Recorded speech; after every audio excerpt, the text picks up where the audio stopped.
Hello friends, स्वागत है आप सभी का हमारे चैनल कुक स्टडी में। मैं इकबाल बेस्ट। इस वीडियो के माध्यम से दोस्तों आपके यहाँ पर कराऊंगा आर्मी टेक्निकल का दोस्तों पेपर, जो आपका पणजी गोवा का है। जी हाँ दोस्तों, इससे पहले आपको पार्ट नंबर 1 हमने कराया था, जहाँ पर आपने क्या देखा था दोस्तों, सेक्शन नंबर 1 को देखा था, जहाँ पर आपने सामान्य ज्ञान के क्वेश्चन देखे थे और साथ ही साथ दोस्तों आपने भौतिक विज्ञान के अर्थात फिजिक्स के क्वेश्चन को भी दोस्तों देखा था। यदि आपने हमारे वीडियो को पहले वाले को ना देखा हो दोस्तों, तो आप लिंक में जाके नीचे डिस्क्रिप्शन में आपको लिंक दिया है, वहाँ से दोस्तों आप देख सकते हैं। और दोस्तों यहाँ पर देखिए पार्ट नंबर 2 में हम आपको कराएंगे केमिस्ट्री के क्वेश्चनों को दोस्तों। यहाँ पर आपको रसायन विज्ञान के क्वेश्चन मिलेंगे, जो आपके बहुत ही महत्वपूर्ण क्वेश्चन है। और यहाँ पर देखिए दोस्तों, वीडियो को शुरू करने के पहले थोड़ी सी एक दरख्वास्त करना चाहेंगे, यदि आपने हमारे चैनल को सब्सक्राइब नहीं किया है तो प्लीज़ दोस्तों हमारे चैनल को सब्सक्राइब कीजिए और बेल आइकन को प्रेस करना ना भूलिएगा दोस्तों, ताकि हमारी वीडियोज़ के नोटिफिकेशन आपको प्रथम प्राप्त हो सके। तो आइए शुरू करते हैं आराम से। आप देखिए दोस्तों यहाँ पर देखिए आप सेक्शन नंबर ई में आ जाइए, जहाँ पर आपको केमिस्ट्री के दोस्तों क्वेश्चन मिलेंगे, अर्थात रसायन विज्ञान के क्वेश्चन यहाँ पर मिलते हैं। आपको 10 क्वेश्चन आते हैं दोस्तों इसके, आप देखेंगे आराम से किस प्रकार के क्वेश्चन आते हैं। पहला क्वेश्चन दोस्तों आपको यहाँ पर देखता है, नोबल गैस की संयोजकता क्या होती है, अर्थात दोस्तों आपको बताना है वैलेंसी और नोबल गैस एलिमेंट्स इज। दोस्तों सबसे पहले आपको वैलेंसी के बारे में बताएंगे, वैलेंसी होती क्या है। मान लीजिए दोस्तों कोई एलिमेंट आपके पास यहाँ पर है, कोई पार्टिकल है दोस्तों, वो आपका स्थिर अर्थात अनस्टेबल है।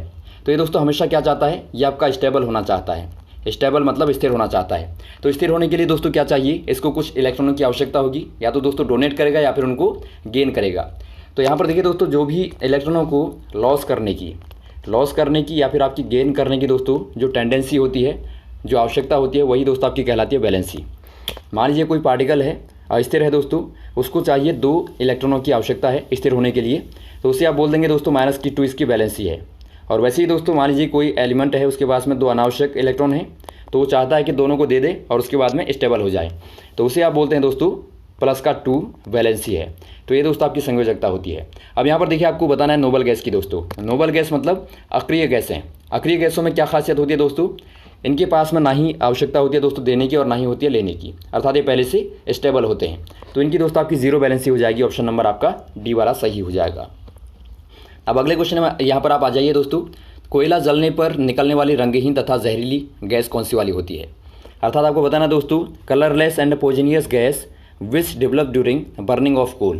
दोस्तों यहाँ पर देखिए जब कोयला जलता है तो उसमें कौन सी वाली गैस निकलती है जो आपकी जहरीली होती है, आपको बताना है नाइट्रोजन होगी, कार्बन मोनोऑक्साइड होगी, या मीथेन होगी, या फिर कार्बन डाइऑक्साइड होगी। ये दोस्तों आपके यहाँ पर हो जाती है कार्बन मोनोऑक्साइड। जब भी दोस्तों कोयला कम ऑक्सीजन की मात्रा में जलता है, आप याद रखेंगे जब भी कम ऑक्सीजन की मात्रा में जलेगा दोस्तों, तो ये क्या बनाता है, कार्बन मोनोऑक्साइड बनाता है। क्योंकि आपको पता होगा कोयले में कार्बन होता है और O2 के संपर्क में आने पर दोस्तों आपका CO बनाता है, जिससे दोस्तों रक्त का परिसंचरण रुक जाता है, अर्थात ब्लड की सर्कुलेशन दोस्तों बॉडी में रुक जाती है और उससे तत्काल आदमी की मृत्यु हो जाती है। ये खासतौर पर दोस्तों जब अंगीठी कमरे में, बंद कमरे में मान लीजिए जली रह गई, तो वहाँ पर दोस्तों इस प्रकार के केसेज होते हैं कि आदमी की तत्काल मृत्यु हो जाती है। तो ऑप्शन नंबर आपका बी वाला सही हो जाएगा। अगला क्वेश्चन यहाँ पर देखिए दोस्तों, ओजोन गैस का सूत्र क्या होता है, अर्थात आपको बताना था formula of ozone gas is. दोस्तों आपको पता होगा जो भी सूर्य से निकलने वाली पराबैंगनी किरणें होती हैं दोस्तों, अल्ट्रावायलेट होती हैं, उनको ओजोन परत के द्वारा रोक लिया जाता है, जो कि दोस्तों मानव जीवन के लिए या फिर बहुत सारे जीवों के लिए दोस्तों हार्मफुल होती है। तो ये फॉर्मूला क्या होगा दोस्तों, आपको बताना है O3 होगा, O2 होगा, या फिर O होगा, या फिर आपका या फिर O4 होगा। ये दोस्तों आपके यहाँ पर देखिए O3 होता है। ऑप्शन नंबर आपका ए वाला सही हो जाएगा, अर्थात दोस्तों आपका ऑक्सीजन के आपके 3 अणु होते हैं। अगला क्वेश्चन यहाँ पर देखिए दोस्तों, 2 कार्बन परमाणुओं में अधिक से अधिक दूरी किन में होती है।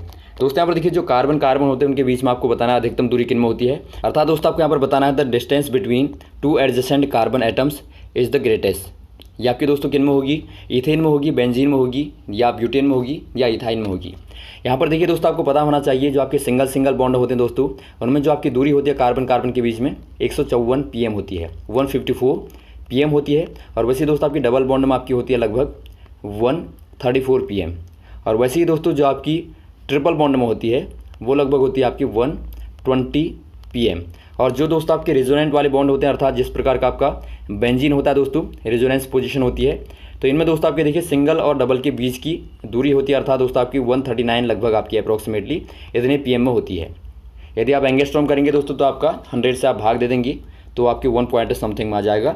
तो यहाँ पर देखिए दोस्तों आपका यहाँ पर देखिए इथेन में आपको पता होगा क्या होता है दोस्तों, आपका सिंगल बॉन्ड होता है, और दोस्तों ब्यूटेन में भी आपका सिंगल बॉन्ड होता है। तो इनमें दोस्तों आपकी अधिकतम होगी। दोस्तों यहाँ पर देखिए आपका ये वाला क्या है, रेजोनेंट वाला है, ये आपका दोस्तों ट्रिपल बॉन्ड वाला है। तो इन दोनों में से दोस्तों आपका एक डबल बॉन्ड वाला होगा। थोड़ा सा मिसप्रिंट है, क्योंकि डबल बॉन्ड वाला होगा तभी दोस्तों आपका अंतर कर पाएंगे आप। तो सिंगल बॉन्ड वाली की दोस्तों आपकी सर्वाधिक होती है, आप याद रखेंगे। तो यहाँ पर तो आपका दोस्तों दोनों में ही सिंगल बॉन्ड है, यहाँ पर जो आपका दिया गया है, तो इनमें दोस्तों आपकी लगभग 154 होती है। अगला क्वेश्चन यहाँ पर देखिए दोस्तों, वह तत्व जिनका द्रव्यमान संख्या समान होती है तथा परमाणु क्रमांक अलग अलग होता है उनको आप क्या बोलते हैं। अर्थात आपको बताना दोस्तों, elements having same atomic mass number and difference atomic number are called. ये दोस्तों आपके क्या कहलाएंगी, आइसोटोनिक कहलाएंगी, या फिर आइसोटोप कहलाएंगी, या फिर इनमें से कोई नहीं, या फिर आपके आइसोबार कहलाएंगे। ये दोस्तों आपके यहाँ पर देखिए आइसोबार कहलाते हैं, अर्थात संभारिक कहलाते हैं दोस्तों। जिनका भार बराबर होगा दोस्तों आपकी संभारिक कहलाएंगी, आइसोबार कहलाएंगी, और जिनमें दोस्तों आपका एटॉमिक नंबर बराबर होता है वो आपके समस्थानिक अर्थात दोस्तों आइसोटोप कहलाते हैं। तो आप याद रखेंगे। अगला क्वेश्चन यहाँ पर देखिए दोस्तों, निम्न में से कौन सा धातु H2SO4 में से H2 गैस को विस्थापित नहीं करेगा। आपको बताना दोस्तों, which one of the following elements will not displace H2 gas from dilute H2SO4। दोस्तों यहाँ पर देखिए, जो भी आपका डाइल्यूट एसिड होता है दोस्तों, उससे कौन सा वाला एलिमेंट आपको बताना है, कौन सा वाला मेटल इनमें से H2 गैस को विस्थापित नहीं करेगा, अर्थात डिस्प्लेसमेंट नहीं करेगा। इसके लिए दोस्तों आपको यहाँ पर देखिए थोड़ा सा हम आपको श्रृंखला दिखाते हैं दोस्तों, एक्टिव सीरीज दिखाते हैं। ये दोस्तों आपके यहाँ पर देखिए, आप इसे याद रखेंगे, हमेशा बहुत ही महत्वपूर्ण होती है दोस्तों। इसके आधार पर बहुत सारे क्वेश्चन आते हैं। ये आपकी है दोस्तों आपकी रिएक्टिव सीरीज ऑफ मेटल। इनमें क्या होता है दोस्तों, यहाँ पर देखिए जो आपके हाइड्रोजन के ऊपर वाले होते हैं उनकी दोस्तों रिएक्टिविटी हाइड्रोजन से ज़्यादा होती है। तो ज़्यादा होगी दोस्तों, तो ये क्या करेंगे, हाइड्रोजन को दोस्तों डिस्प्लेस कर देंगे, किसी भी एसिड में, डाइल्यूट एसिड में डिस्प्लेस कर देंगे। लेकिन दोस्तों जो आपके नीचे वाले होंगे इससे, जो कि आपका कॉपर है, यहाँ पर आपका पारा है, या फिर आपका सिल्वर है, या फिर आपका गोल्ड है, ये सभी दोस्तों H2 को विस्थापित नहीं कर पाएंगे। क्यों? क्योंकि दोस्तों ये आपके लेस रिएक्टिव हैं H2 से। तो आप याद रखेंगे, ड्यू टू रिएक्टिव सीरीज आप कह देंगे दोस्तों, यहाँ पर जो आपका AU है, या फिर आपका AG है, या फिर आपका CU है दोस्तों, लेस रिएक्टिव किससे दोस्तों, H2 से। तो इसीलिए आप कह देंगे जो आपका यहाँ पर ऑप्शन नंबर कौन सा हो जाएगा। पर देखिए दोस्तों, जो आपका कॉपर है वो आपका क्या हो जाएगा दोस्तों, H2 से लेस रिएक्टिव हो जाएगा, इसीलिए दोस्तों H2 को डिस्प्लेस नहीं कर पाएगा। तो ऑप्शन नंबर आपका सी वाला सही हो जाएगा। अगला क्वेश्चन यहाँ पर देखिए दोस्तों, पानी में नाइट्रोजन सामान्य रूप से किस रूप में पाई जाती है। आपको बताना है दोस्तों, nitrogen in water commonly found in the form of, ये आपका नाइट्रेट में, या नाइट्रिक ऑक्साइड में, या नाइट्राइट में, या फिर नाइट्रस ऑक्साइड में। ये दोस्तों आपके यहाँ पर देखिए कॉमनली आपकी पाई जाती है दोस्तों नाइट्रेट में। ऑप्शन नंबर ए वाला आपका सही हो जाएगा। और आपकी दोस्तों यहाँ पर देखिए आपका नाइट्राइट में भी पाई जाती है, लेकिन आपकी जो कॉमनली होती है दोस्तों वो आपकी नाइट्रेट में ही पाई जाती है। और ये दोस्तों होता क्या है, इसमें देखिए जो आपके चट्टानों से निकलने वाला पानी होता है दोस्तों, या फिर जो आपका भूमि का नीचे का जल होता है, उसमें दोस्तों बहुत सारे जैविक पदार्थ होते हैं जो आपके सड़े गले होते हैं। तो उनसे दोस्तों पानी में आपका नाइट्रोजन मिल जाती है, जो कि दोस्तों ज़्यादा मात्रा में मानव के लिए हानिकारक होती है, लेकिन पेड़ पौधों के लिए लाभदायक होती है, क्योंकि आपको पता होगा पेड़ पौधों की वृद्धि के लिए नाइट्रोजन की आवश्यकता होती है। तो यहाँ पर कह देंगे दोस्तों आप नाइट्रेट के फॉर्म में पाई जाती है।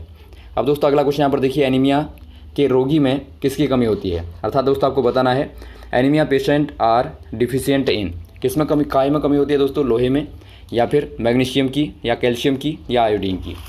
एनीमिया में दोस्तों आयरन की कमी होती है, अर्थात लोहे की कमी हो जाती है दोस्तों। ऑप्शन नंबर आपका ए वाला सही हो जाएगा। अगला क्वेश्चन यहाँ पर देखिए दोस्तों, गंधक की अधिकतम सहसंयोजकता क्या होती है। आपको बताना है दोस्तों, maximum covalency of sulphur is. दोस्तों यहाँ पर देखिए सल्फर को आप गंधक कहते हैं, आपको पता होगा।